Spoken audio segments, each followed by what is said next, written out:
This is the Gaza Strip, home to at least 2 million Palestinians. This tiny strip of land that is sandwiched between Egypt and Israel has been the center of heated political discussions regarding the Middle East. What's the history of this region, and how is this tiny strip of land the center of so much polarization?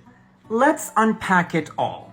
It all starts in 1947 when the UN proposed a partition plan for the British Mandatory Palestine. Gaza, which is seen right here, was supposed to be part of the Palestinian state, which would consist of about 48% of the entire territory between the river and the sea. Now, the Jews accepted the plan and based Israel's declaration of independence on this map. Problem is, the Palestinian political leadership and all the surrounding Arab countries rejected it, and they launched a war. The first Arab-Israeli war, which started in 47 and ended in 49, resulted in the shrinking of the territories that were proposed to be part of the Arab-Palestinian state. Now, thing is, both Gaza and the West Bank came under direct Arab occupation between 1949 and 1967. Egypt occupied and controlled the Gaza Strip, and Jordan occupied and annexed the West Bank.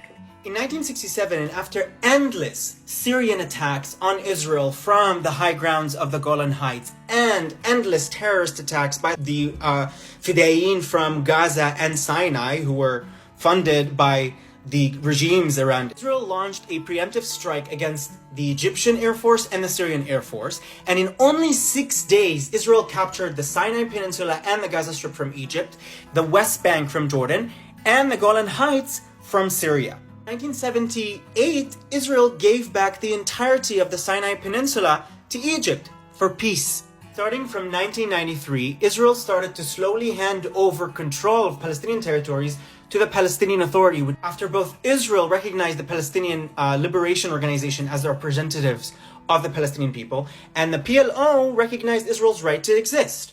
This was the first time in history that the Palestinians got any type of self-governance. It wasn't from Egypt, it wasn't from Jordan, but it was from Israel. In 2005, the Israeli parliament approved the plan to withdraw from Gaza, thus ethnically cleansing at least 10,000 Israeli civilians from the Strip, hoping it will achieve some calm and peace.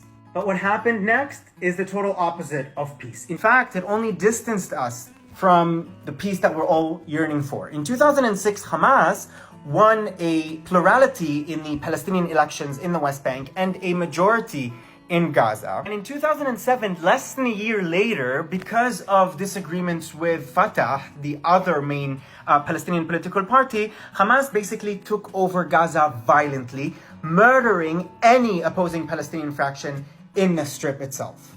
Hamas basically turned this tiny strip of land into a terror base for Iran's proxy war against Israel. Hamas has brought misery and suffering upon the people of Gaza because since it came to power in 2007, not only did Israel impose a blockade, but Egypt as well, understanding the threat of Hamas and the branch of the Muslim Brotherhood in Gaza, they also have been blockading the Gaza Strip ever since. Now, since the October 7th massacre, in which Hamas massacred at least 1,500 Israelis, a war erupted.